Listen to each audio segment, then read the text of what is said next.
is simply another name for an underground stem. Now, we'll come back to this plant a little bit later. And it has a little bit of a story behind it, and I'll tell you that story in just a minute. So what is a rhizome? A rhizome is simply an underground stem. So when we talk about Rhizoma peanut, we're talking about a type of peanut that has that underground stem.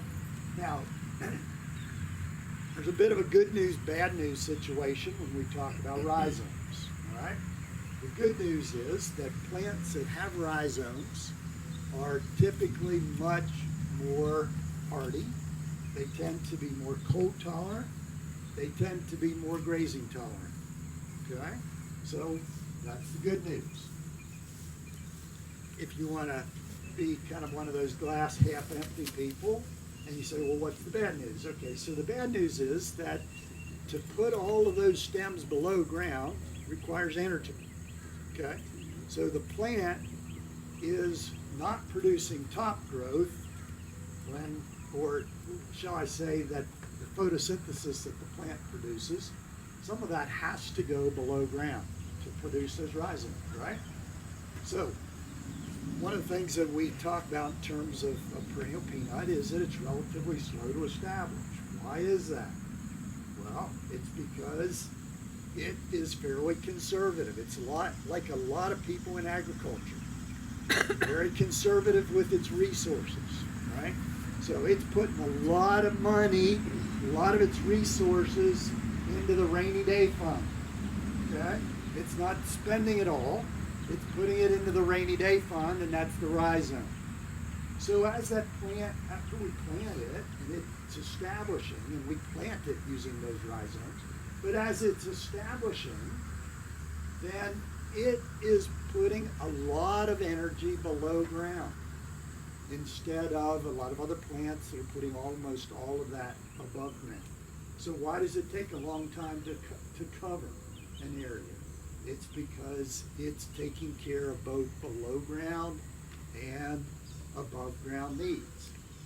If we go out into an established peanut field and we dig those rhizomes and we figure out how much of it is there per unit land area, there's typically about as much rhizome below the soil surface at a given point in time as you will harvest if you were harvesting a hay crop the entire year, okay? So there's usually, so you know, if you're getting 4 or 5 tons of a hay crop per year, that's about what you're going to find below ground at any point in time if you go out there and dig. So it's putting a lot of biomass down there, and that then leads to some of those characteristics that we don't typically associate with legumes. Dr. DeBay, I think, is going to talk about nitrogen. Legumes fix nitrogen. Rhizoma peanut is a legume. It fixes nitrogen. But unlike most legumes, it is very, very persistent. All right, so that's a little bit of background on Rhizoma peanut. Next thing I want to mention is growth habit. So some of you have probably heard the expression, you know, once you've seen one, you've seen them all, right? And whatever it is that you're referring to. What I'd like to tell you today is that with Rhizoma peanut, that expression does not apply, all right? Once you've seen one Rhizoma peanut, it does not mean you have seen them all. They are very different in terms of the growth habit, and that growth habit is relevant to us because it is directly related to how we're going to use that thing, okay? So there needs to be a link between growth habit and intended use. And so when I talk about the varieties, we will talk about it from that perspective. All right, so let's then get on to the subject matter that I was asked to discuss with you, and that is the varieties. So if you've worked with perennial peanut or Rhizoma peanut for any length of time in Florida, you have definitely heard of Florigraze. Okay? Florigraze, perennial peanut, Florigraze Rhizoma peanut was the first released variety. That takes us back to about 1981. All right. One of my former colleagues, Dr. Gordon Prime, was very involved in working with Rhizoma peanut, and he was the one who then released Florigraze. So Florigraze is the one that is most abundant throughout the state, even to today. Okay? Most widely planted throughout the state.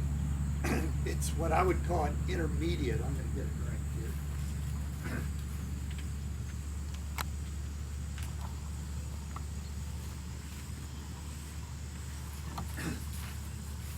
I would call it an intermediate growth habit. In other words, it's not real low growing, it's not real tall growing, it's kind of in the middle. Florigraze can be used for grazing or hay.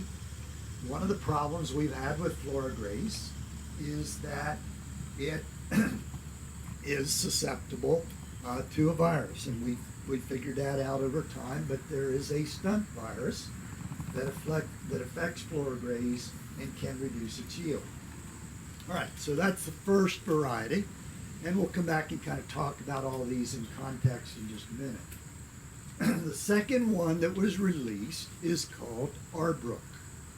Okay, and Arbrook was released in, I believe, 86. Confirm with my notes here. Right, 1986. And Dr. Prine selected that one for use in very deep, well-drained, sandy soils. Okay, so we're not in Arbrook country here. All right, that one's for farther north. So very deep, sandy soils, not the kind of soils where you have a hard pan like you do here in South Florida.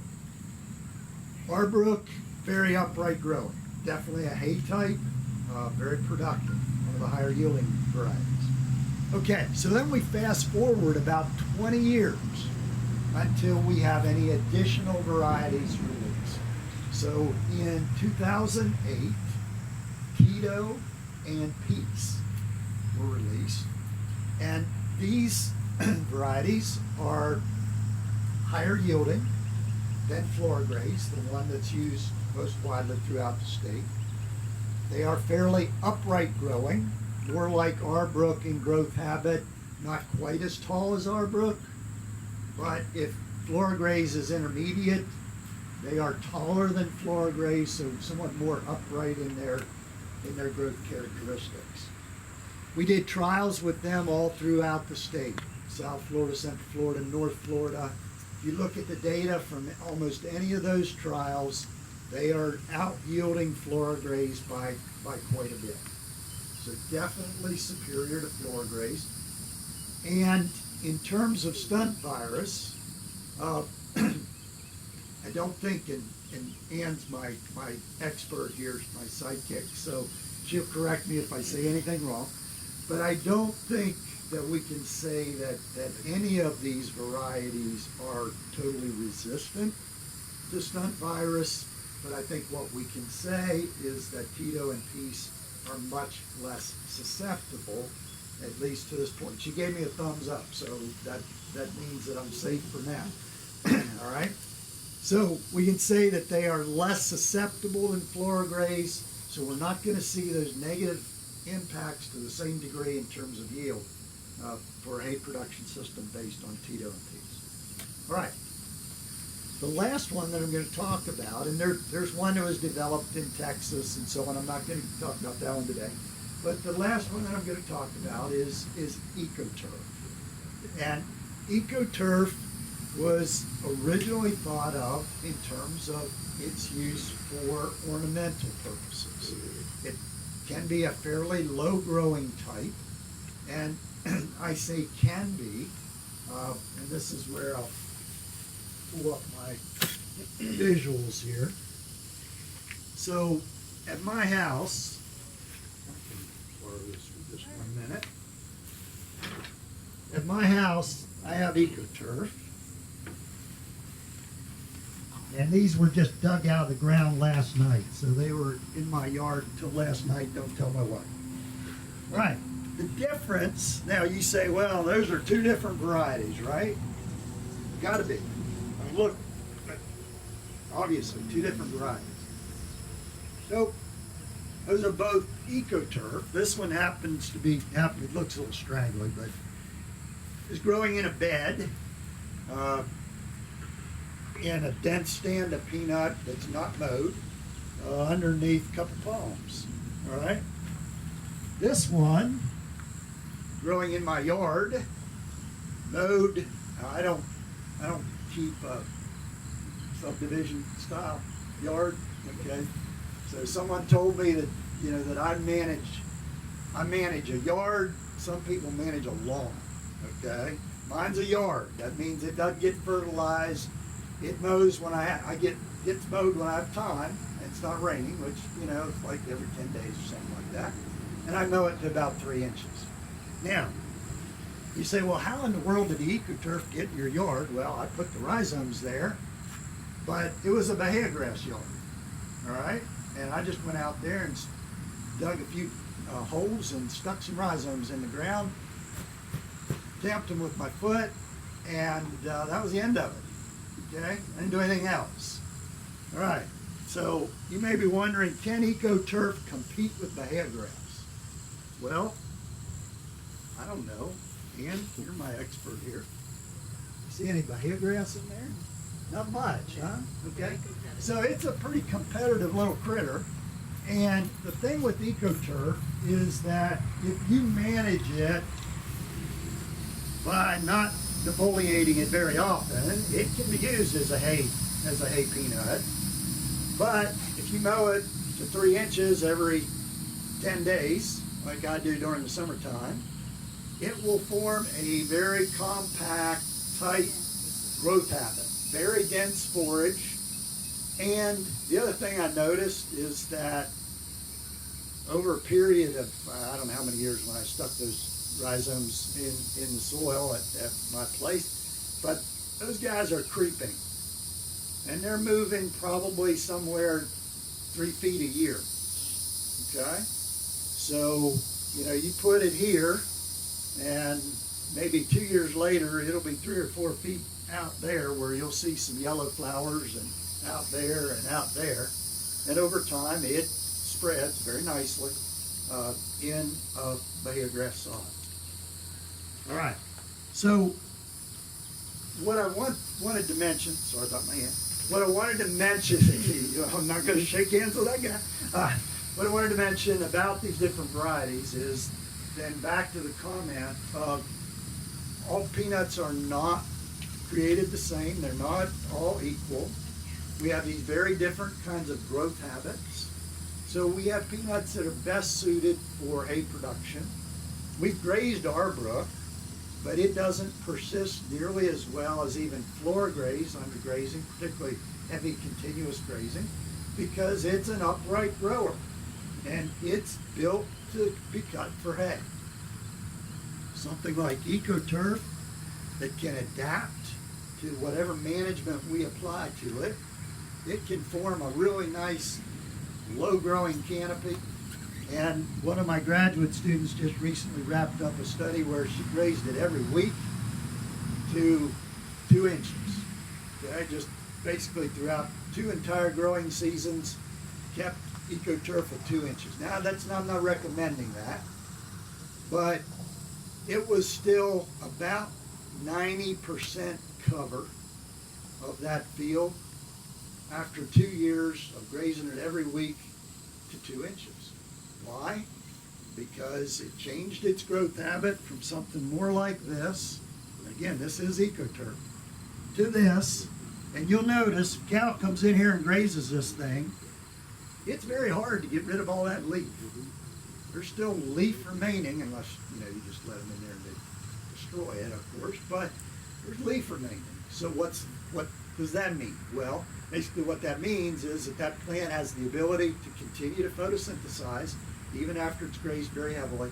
It does not then draw down this rhizome mat, keeps a lot of those rhizomes in place, and it will persist and spread. Okay. So one of the things that, and let me just wrap up. How am I doing with time? I don't know. I'll watch on me. Where's my boss? He's busy. I can keep talking. Our idea, my idea, and others in the forage group, is that perennial peanut, rhizoma peanut, has been a great hay crop in Florida for a lot of years, right? Okay. We have not used it much in grazed pasture. Why? One of the main reasons is that it's pretty expensive to establish. And grazed pasture systems just don't have the revenue stream that a hayfield does. Okay? So that initial input in terms of dollars, it's harder to get that back. My thought was, can we come up with some more economical ways of establishing peanut into grazed pasture so that we can basically forget about nitrogen fertilization within the grazed pasture context in Florida. Well, you know, it's not going to be adapted everywhere, all right? But where we can grow it, we have tried a number of things. And what we try to build on is getting away from the concept of having to plant the entire area to peanut, but basically doing what I did, you know, in a very kind of crude sort of way in my yard, just dropping some rhizomes in the soil and covering them up. And so we've looked at things like strip planting, no-till planting, and, you know, a bunch of different strategies for incorporating. I'm going to just wrap up by a couple comments. So why would we expect that to work? And how can a legume survive, or can a legume survive in a grazed grass pasture? Well, Dr. Blunt will tell you that she has taken samples of rhizoma peanut from Brooksville at the old USDA station there, where those pastures were planted to peanut more than 50 years ago, right? Grazed during that entire time period. Those pastures are still there. This hair tells you, I've been around for a while, and the wrinkles too, that at the beef unit in Gainesville, soon after I arrived, we planted some pastures in January of 1983.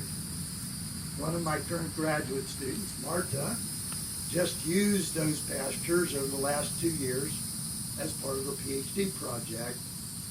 Those rhizoma peanut have been in there for that 32-year period, and I know that because I was there when they're planted, and I've been there every year since, right? So how can that happen? Well, so we've got this rhizome mat, very persistent plant. The good news part of that rhizome, even though it means it takes a while to establish, it's a very hardy plant. So it's going to hang around. The other thing is those rhizomes creep. And so you can plant into strips, and if you're patient, it's not going to be this year or the next year, or maybe even 3 years from now.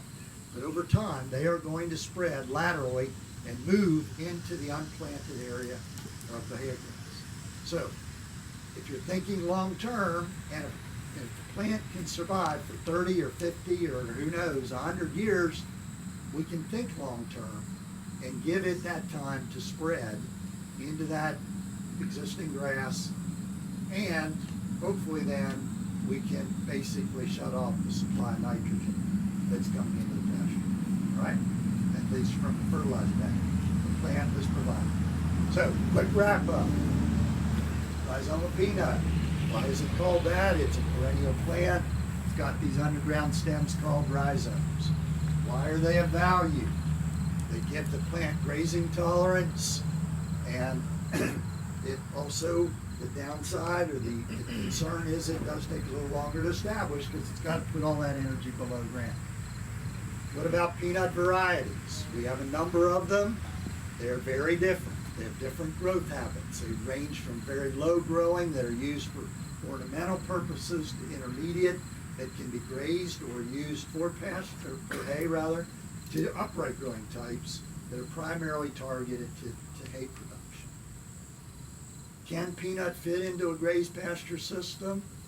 If it's adapted to that area, if you've got standing water during long periods of time, that's not necessarily peanut friendly. Glenn can comment more on that than I, because he's used it in South Florida more than I've seen it in South Florida.